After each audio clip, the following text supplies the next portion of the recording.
When thinking about the origin of the universe, questions arise such as what came before the Big Bang, and if there was no before, what was the cause of the Big Bang in the first place?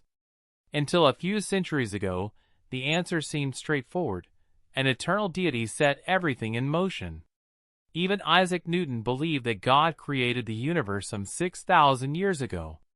Later, many scientists, including a young Albert Einstein, assumed the universe itself to be eternal and everlasting. Stars could be born and die, planets could collide, and civilizations could rise and fall, but on large spatial scales and over long periods of time, the universe always looked roughly the same as it does now. Only in the 1930s did convincing evidence of the expansion of the universe appear, and in the 1960s, evidence of its origin in the Big Bang. Such a radical revolution in the scientific worldview had not occurred, perhaps, since the recognition of the heliocentric system. But then two equally difficult questions arose. What actually was before the Big Bang? What was space like before it began to expand? And how long did it stay in this primordial state? Secondly, everything that has a beginning has an end. So what will be the end of our universe? English physicist Brian Cox set out to find an answer to this question. In a world-shattering revelation, physicist and professor of particle physics Brian Cox declared that he strongly suspected the universe existed before the Big Bang, throwing the theory of our origins on its head. We used to think that the universe emerged in a state very hot and very dense at the beginning of time, called the Big Bang. But now we strongly suspect that the universe existed before that, and in that sense, it's possible to speak of a time before the Big Bang. Join us as we dig deep into how Brian Cox just debunked the Big Bang. Professor Brian Cox has transformed his field of science in the 21st century into something accessible to everyone, regularly contributing to public debate and discussion. Never one to shy away from the big questions, the physicist previously took on the story of the Big Bang. The idea of the Big Bang first emerged back in the 1920s and 1930s when we looked out at distant galaxies and discovered something peculiar. The farther away they were, the faster they appeared to be receding from us. According to the predictions of Einstein's general relativity, a static universe would be gravitationally unstable. Everything needed to either be moving away from one another or collapsing towards one another if the fabric of space obeyed his laws. The observation of this apparent recession taught us that the universe was expanding. Today, if things are getting farther apart as time goes on, it means they were closer together in the distant past. An expanding universe doesn't just mean that things get farther apart. It also means that the light existing in the universe stretches in wavelength as we travel forward in time. Since wavelength determines energy, this means the universe cools as we age, and hence things were hotter in the past. Extrapolate this back far enough, and you'll come to a time where everything was so hot that not even neutral atoms could form. If this picture were correct, we should see a leftover glow of radiation today in all directions that had cooled to just a few degrees above absolute zero.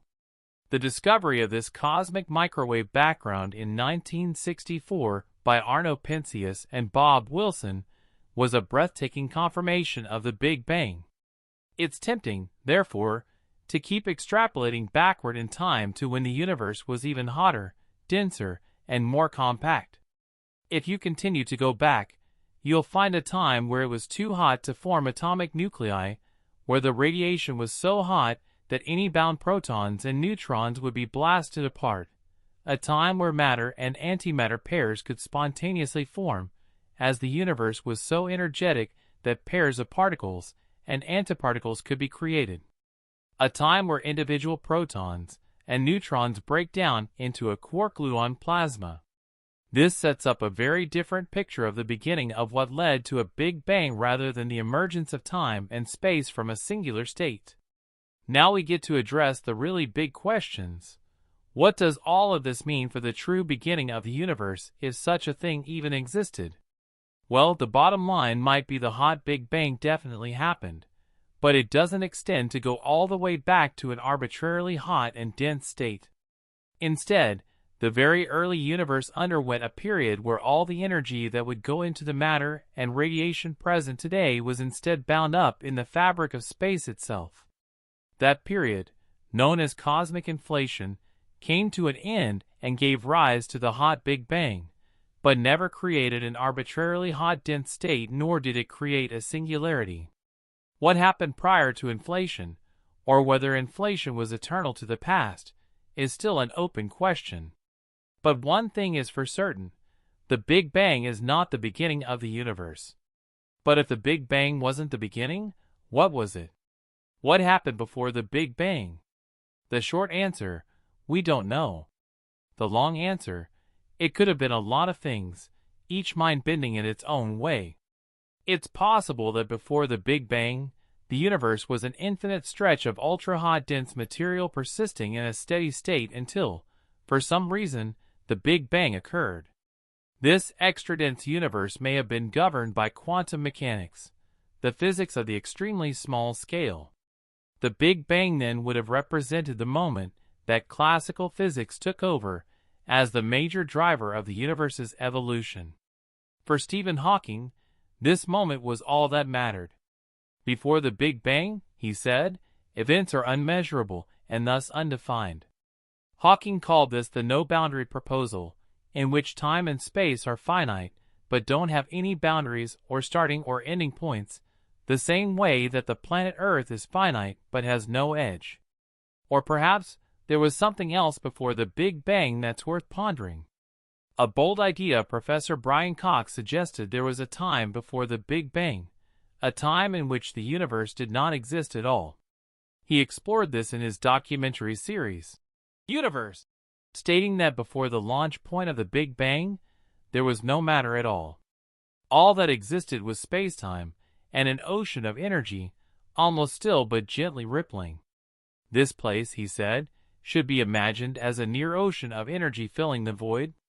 It would have had no structures, and the energy in the space would have caused it to stretch violently, something known in space as inflation. Flipping the Bible creation story on its head, Brian Cox proceeded to explain the science creation story. The crux of the story is an unimaginably violent expansion known as inflation. He said that in the beginning, there was an ocean of energy that drove a rapid expansion of space known as inflation. There were ripples in the ocean, and as inflation ended, the ocean of energy was converted into matter by the Big Bang, and the pattern of the ripples was imprinted into our universe as regions of slightly different density in the hydrogen and helium gas that formed shortly after the Big Bang. The denser regions of gas collapsed to form the first stars and the first galaxies. And 9 billion years later, a new star formed in the Milky Way, the Sun. The star was joined by 8 planets, including Earth, and nearly 13.8 billion years after it all began, we emerged blinking into the light. Notably, Brian Cox is not the only one to make such an argument about the beginning of the universe. Remarkable theoretical physics research has revealed a possible window into the very early universe, showing that it may be just the latest iteration of a bang-bound cycle that has been going on for, well, at least once, and possibly forever. According to the study, the physics that we need to understand the early universe, a wonderfully complicated mishmash of general relativity and high-energy particle physics, can take us only so far before breaking down. As we try to push deeper into the first moments of our cosmos, the math gets harder and harder to solve, all the way to the point where it just quits.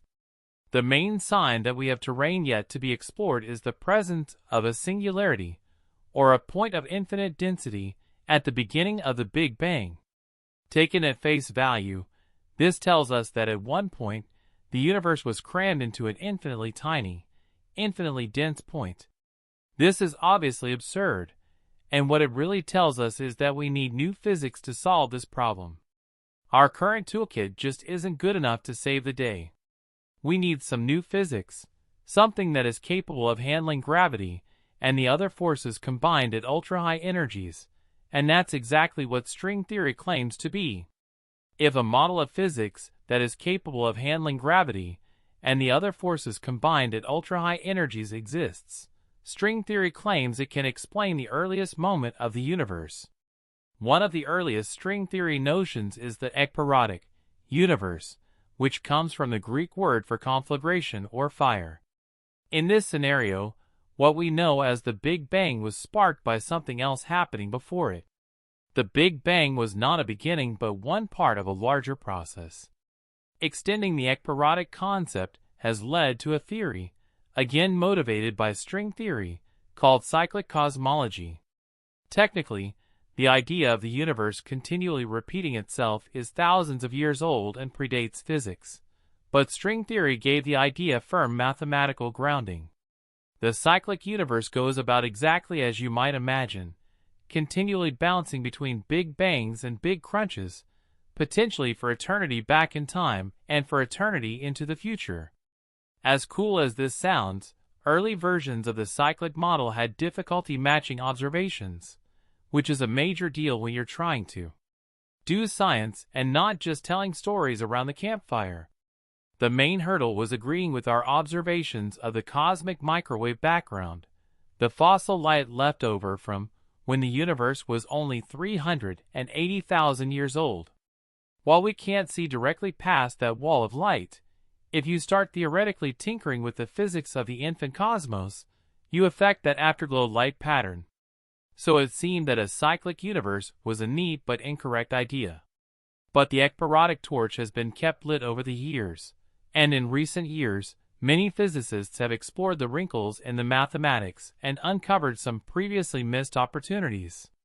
These scientists study the theory of the Big Bounce, suggesting the universe is expanding and contracting, swinging back and forth in a massively big picture timeline. Some bouncers believe this happened just once, while others believe cyclical bouncing is what makes our universe. And while the Big Bounce still requires large leaps that must be explained with generous scientific hand-waving, proponents say it's a lot less than with a model of the Big Bang they say is fatally flawed. The Big Bang, as told, relies on an idea called inflation. The field of cosmology, especially concerning the rapid expansion after the Big Bang, involves some grand and imaginative concepts. Critics of inflation theory argue it's overly neat, possibly contrived. However, inflation suggests an infinite number of universes, with our observable universe being one isolated bubble among many. This challenges the idea of a singular beginning and prompts questions about what might lie beyond our own bubble. Alternatively, proponents of the Big Bounce theory suggest a cyclical universe, potentially offering a more comprehensive explanation without the need for a multiverse. This theory proposes that before the Big Bang, there existed another universe, with entropy increasing towards the past, suggesting time could run opposite to our universe. This anti-universe concept could explain dark matter as a form of ghostly particle called a neutrino, unique to its own universe. Moreover, extending the CPT symmetry to the entire universe implies the existence of a mirror image cosmos, where every aspect of our universe changes parity, and time is reversed. This twin universe, operating under the same fundamental symmetries, could account for phenomena like dark matter and the expansion of the universe without the need for inflationary periods. These ideas challenge traditional views of cosmology and suggest there is still much to explore and understand about the nature of our universe. The concept of a CPT mirror universe suggests it exists beyond our Big Bang, potentially before the beginning of our observable cosmos. Researchers propose several observable consequences. Neutrinos should exhibit Majorana behavior, meaning they are their own antiparticles. One neutrino species should be massless, a significant testable prediction in this model. Inflation never occurred, as the universe naturally filled with particles. The absence of primordial gravitational waves, if confirmed by experiments, could support this model. Understanding the origin of the universe pushes the limits of our knowledge. We cannot know the initial state of the universe with certainty, which prevents us from achieving a complete theory of everything. Scientific progress has revealed a detailed cosmic history, but gaps remain, such as the nature of dark matter and dark energy. The question of the first cause remains open,